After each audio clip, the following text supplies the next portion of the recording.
오늘 말씀의 제목은 부자와 영생이란 제목입니다.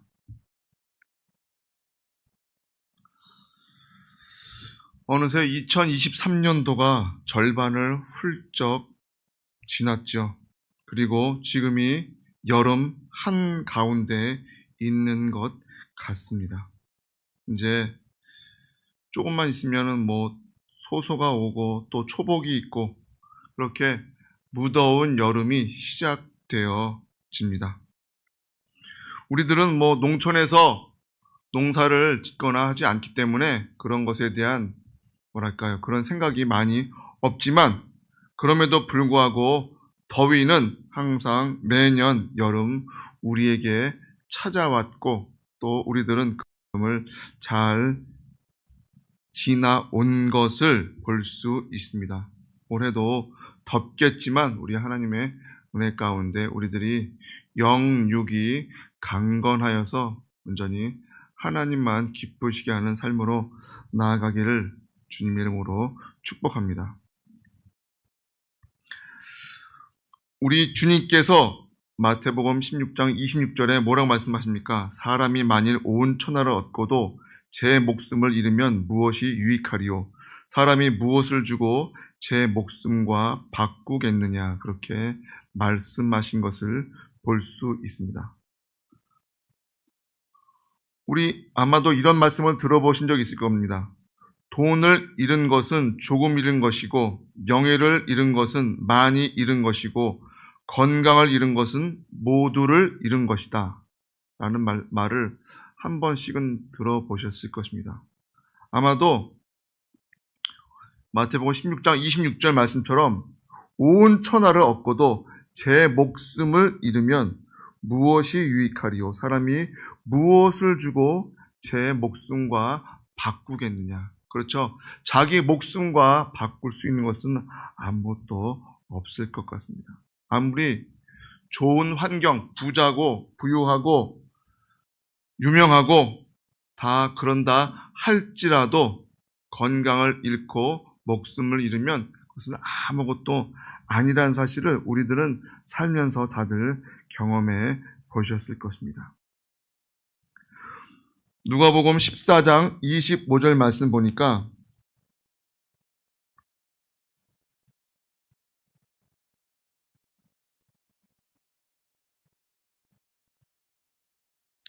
무릇 내게 오는 자가 자기 부모와 처자와 형제와 자매와 및 자기 목숨까지 미워하지 아니하면 능히 나의 제자가 되지 못한다라고 말씀해 주시고 있습니다. 이 말씀에서 보면 우리들의 가치관의 변화를 요구하신 것을 볼 수 있습니다. 제가 지난주 주일 설교에도 우리가 새로운 변화를 맞이하자라고 했는데, 바로 오늘도 그 말씀 같은 선상에서 그러한 말씀을 전하기를 원합니다. 오늘날 우리가 지금까지 수십 년 동안 아무런 변화 없이 해온 신앙생활에 있어서 이제는 변화가 있어야 한다는 것입니다. 그 첫째가 바로 가족과의 관계, 그 가치관이 변화되어야 합니다. 오늘 예수님께서는 자신의 제자가 되려면 부모와 처와 자식과 형제와 자매와 자기 목숨까지 미워하지 않으면 안 된다라고 단언하고 있습니다. 이 말씀은 세상 어느 누구와의 관계도 하나님과 예수님과의 관계보다 우선할 수 없다는 말씀인지요. 인정상 혹은 그 사정상 혹은 동정 때문에 하나님의 관계나 예수님의 관계가 뒷전으로 밀리거나 혹은 우선순위가 바뀌어서는 안 된다는 말씀을 해 주시고 있습니다. 그러면 어떻게 그럴 수 있느냐라고 반문할 수 있을 것입니다. 우리는 성경에서 아브라함을 잘 알고 있습니다. 아브라함이 누구입니까? 우리들이 흔히들 믿음의 조상이라고 그렇게 하지요. 그런데 이 아브라함은 믿음의 조상이란 그 타이틀을 갖게 된 것이 공짜로 얻어진 것이 아님을 우리들은 분명히 알아야 합니다. 하나님은 아브라함에게 약속하시죠. 내가 100세의 아들을 낳게 해주겠다고 약속해 주셨습니다. 그리고 정말 100세의 아들을 낳게 해 주셨습니다. 그런데 그 아들 이삭이 장성하였을 때 어떻게 합니까? 그 아들 이삭을 바치라고 명령하십니다. 창세기 22장 2절 말씀에 여호와께서 이르시되 내 아들 내 사랑하는 독자 이삭을 데리고 모리아 땅으로 가서 내가 내게 일러준 한 산 거기서 그를 번제로 드리라. 아브라함에게는 어쩌면 청천벽력과도 같은 주문이었습니다. 아니 이제 정말 힘들게 정말 낳을 수 없는 그런 환경 가운데 어렵게 낳은 아들을 왜 제물로 바치라고 하는 것인가 라고 불평했을지도 모릅니다. 그러나 아브라함은 자신에게 있어 정말 생명보다 더 소중한 사랑하는 아들 이삭을 하나님께 바치는 것을 볼 수 있습니다. 하나님의 명령대로 사흘길을 가서 모리아산 위에 제단을 쌓죠. 그리고 이삭을 묶어서 올려놓은 다음 칼로 찌르려고 할 때 하나님이 아브라함을 말리시는 것을 볼 수 있습니다. 자, 3일 길을 가면서 무슨 생각을 했을까요? 별별 생각이 다 들었을 것입니다. 그럼에도 불구하고 그는 3일 길을 가서 정말 그 장성한 아들인 이삭을 제물로 바치려 합니다. 그때 그 아이에게서 내 손을 대지 말라.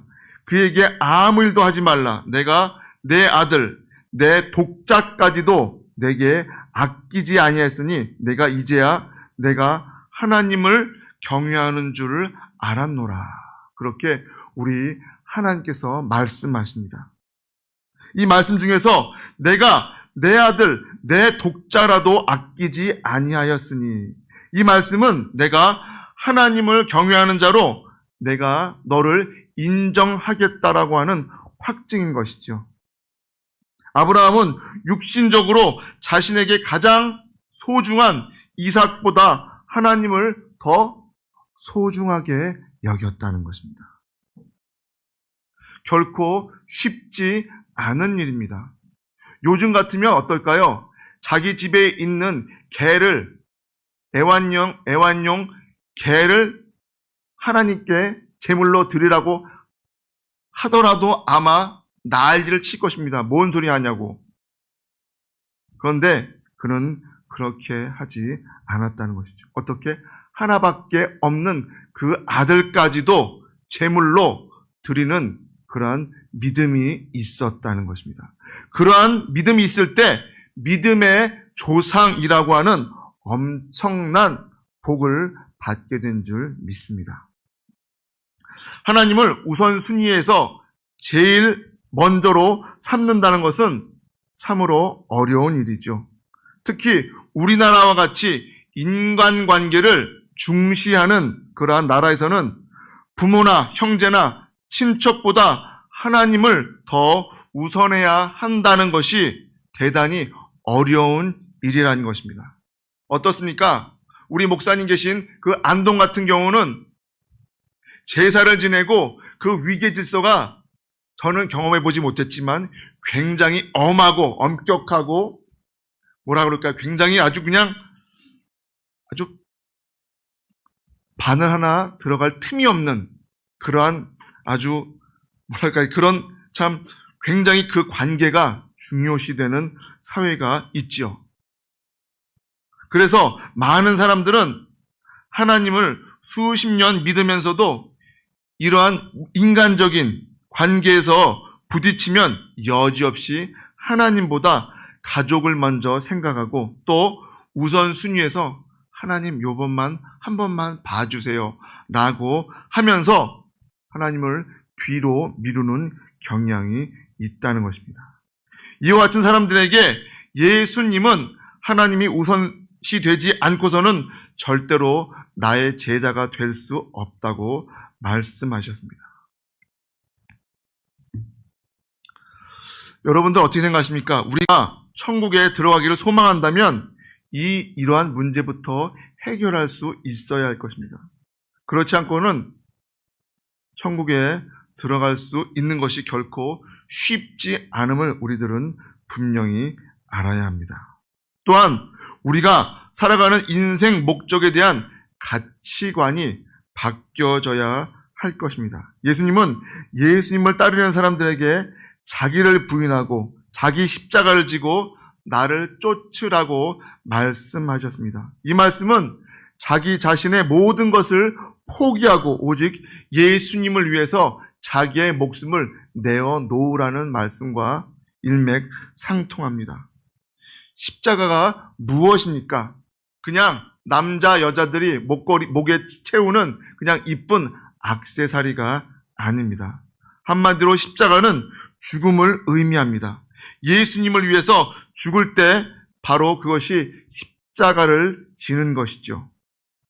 사도 바울은 오직 예수님을 위해서 자기가 갖고 있는 모든 것들을 배설물처럼 여겼다고 그렇게 고백하는 것을 볼 수 있습니다.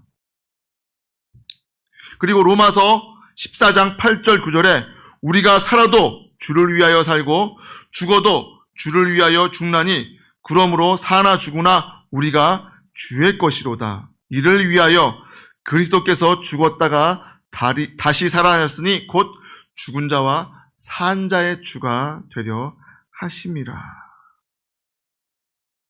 자, 우리가 지금까지 어떻게 살아왔습니까?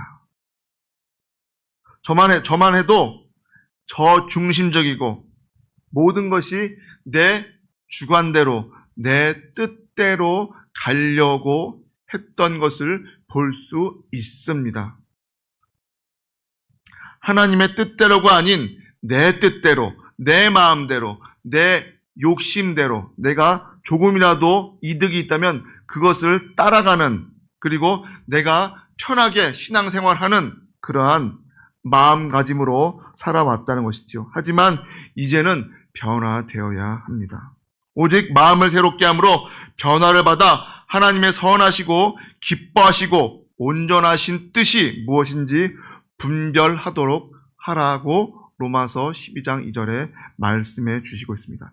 이 말씀과 같이 이제는 하나님이 기뻐하시는 믿음, 하나님이 기뻐하시는 생활, 하나님이 기뻐하시는 사람으로 살아가야 할 것입니다. 우리가 결코 목사를 보고 혹은 주변 사람들 눈치를 보고 신앙생활해서는 안 된다는 것입니다. 누구를 보라고요? 오직 하나님 한 분만 보고 가는 것이지 그 외에 다른 것들을 보고 가서는 안 된다는 것이죠.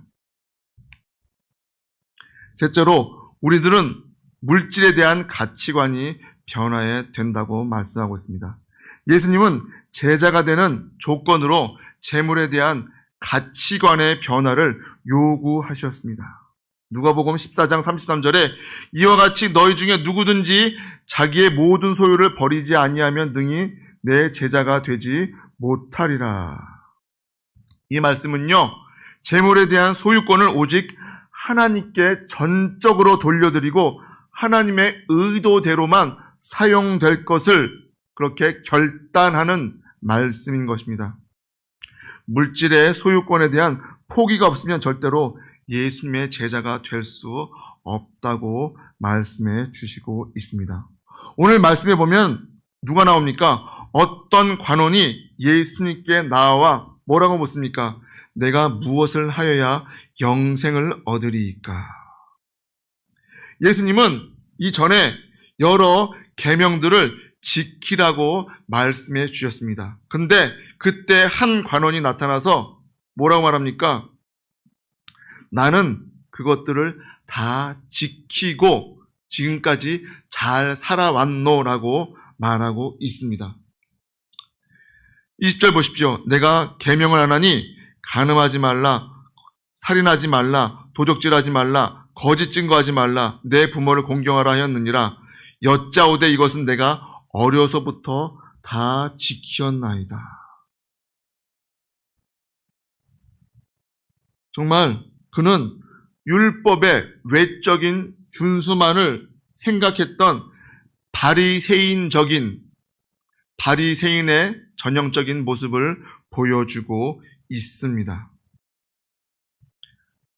그러니까 예수님께서 뭐라고 말씀하십니까?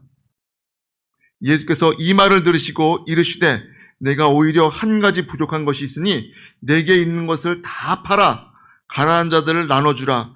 그리하면 하늘에서 보화가 내게 있으리라. 그리고 와서 나를 쫓으라.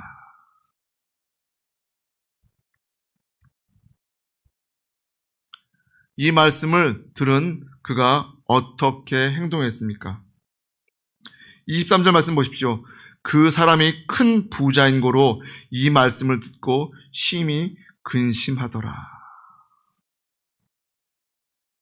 그는 뭐라고요? 부자이면서 관원이었습니다.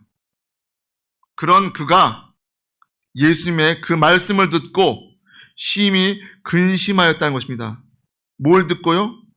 네가 다 잘했는데 99개를 다 잘했는데 딱 한 가지가 부족하다. 그게 무엇이냐? 내게 있는 것들을 다 팔아서 가난한 자들에게 나눠주라. 그리할 때 하늘에서 보화가 너에게 있을 것이다 라고 약속하시죠. 그러면서 그리고 와서 나를 쫓으라. 이 단 두 마디에 그는 뒤도 돌아보지 아니하고 예수님 곁을 바로 떠나는 것을 볼 수 있습니다.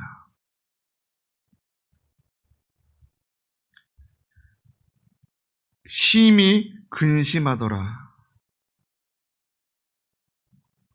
24절 말씀 보십시오. 예수께서 저를 보시고 가라사대 재물이 있는 자는 하나님의 나라에 들어가기가 어떻게 어려운지 약대가 바늘귀로 들어가는 것이 부자가 하나님의 나라에 들어가는 것보다 쉬우니라.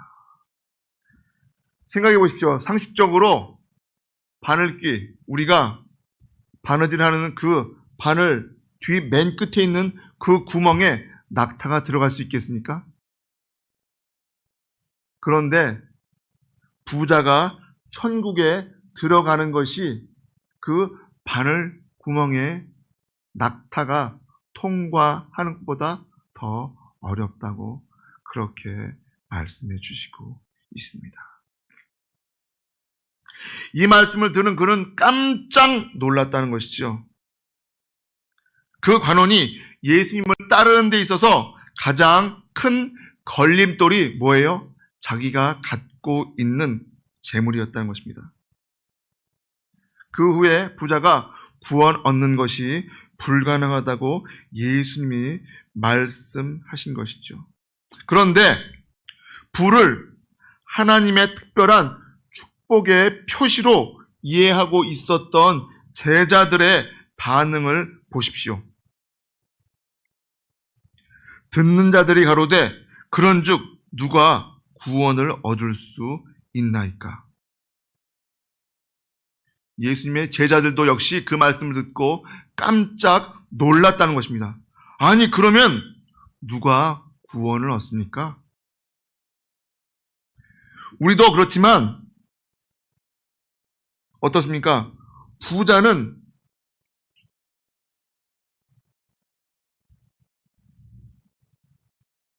일반적으로 하나님이 주신 복을 받아서, 하늘의 복을 받아서 부자가 됐다. 그러니까 정말 그 사람은 하나님께 선택받은 자라고 그렇게 생각을 하고 살았다는 것이죠. 그러한 그들이 뭐야? 무슨 말씀이야 이게? 아니 하나님께 큰 복을 받은 저 부자도 천국에 못 가는데 그러면 우리는 어떻게 해요? 누가 구원을 얻을 수 있어요? 받을 수 있어요? 그러니까 예수님께서 뭐라고 말씀하십니까? 무릇 사람의 할 수 없는 것을 누가요? 하나님은 하실 수 있느니라. 부자들도 구원받기 힘들다면 누가 구원받겠습니까? 라고 그렇게 생각하고 있던 사람들의 그 생각을 깨버리시는 것이죠. 예수님은 인간의 노력이나 능력으로 구원받을 수는 없지만 하나님의 능력이라면 능히 그가 회개케 하고 돌이키고 구원받을 수 있다고 말씀해 주신 것입니다. 무슨 말씀입니까? 회개 없이는 누구도 하나님 나라 영생에 들어갈 수 없음을 말씀해 주고 있습니다. 22절에 부자인 그가 가장 의지하고 있던 정말 최후의 보루라고 할 수 있는 자기의 재물, 그 의지하던 것을 버리고 자기를 부인하고 회개하고 예수님을 따르라고 명령하셨던 것이죠.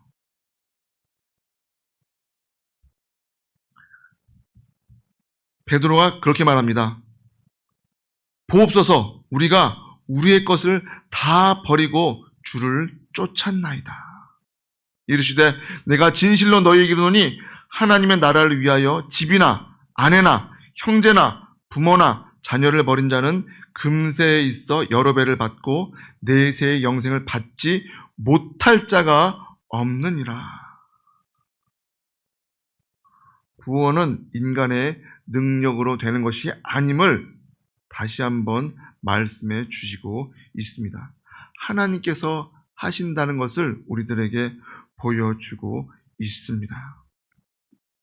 하나님께서 우리에게 재물을 주신 것도 뭐예요? 하나님의 능력으로 얻은 것을 믿으시기 바랍니다. 신명기 8장 18절에 내 하나님 여호와를 기억하라. 그가 내게 재물 얻을 능력을 주셨음이라. 뭐라고요?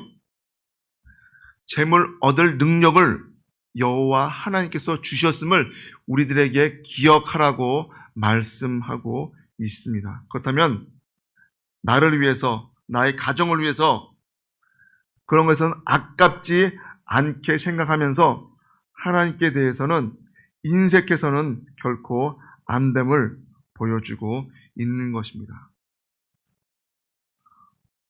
부자들이 보면은 하나님을 잘 믿는 부자들도 우리 주변에 많이 있습니다. 그분들의 정말 돈 씀씀이를 보면 어떻습니까? 정말 우리가 상상할 수 없을 정도로 정말 아름다운 선한 복음을 위해서 쓰여지는 것도 우리들이 종종 보지요. 그런 것처럼 일반적인 부자들은, 하나님을 알지 못하는 자들은 결코 그 재물을 자기를 위해 쓰지 남을 위해서 쓰지 않습니다. 심지어는 남을 위해서 쓰는 것 같아도 뭐예요? 자기의 이름을 높이고 자기의 명예를 올리려고 쓰지 결코 그것을 하나님께 드려지는 것이 아니죠. 하지만 우리 믿는 우리들은 있는 형편, 갖고 있는 그 형편 가운데서 하나님께 드릴 때 우리 하나님께서 기뻐 받으시고 또 그 영광을 기뻐 받아 주신다는 것입니다. 그렇습니다. 우리들은 오늘 말씀처럼 이 부자가 정말 예수님의 그 두 마디에 고개를 숙이고 뒤도 돌아보지 아니하고 근심하며 떠났던 것을 볼 때 우리들은 그런 불쌍한 자들이 아니라 정말 예수님의 제자처럼 오늘 말씀처럼 하나님의 나라를 위해서 집이나 아내나 형제나 부모나 자녀를 버린, 그렇다고 해서 정말 버리라는 뜻은 아니고요. 정말 그러한 마음으로, 그러한 심정으로 정말 주님께 매달리고 하나님을 위해서 살아갈 수 있는, 그래서 영생을 소유한 자로 살아가는 저와 여러분 되시기를 주님의 이름으로 축복합니다. 기도하시겠습니다. 오늘 말씀을 통해서 물질이 많은 것이 결코 구원과 상관이 없고 그 물질만을 의지하였을 때 결국 주님을 떠날 수밖에 없고 영생을 얻을 수 없음을 오늘 다시 한번 우리들이 보았습니다. 그렇다면 우리들이 어떻게 살아야 할 것인지는 자명해 보입니다.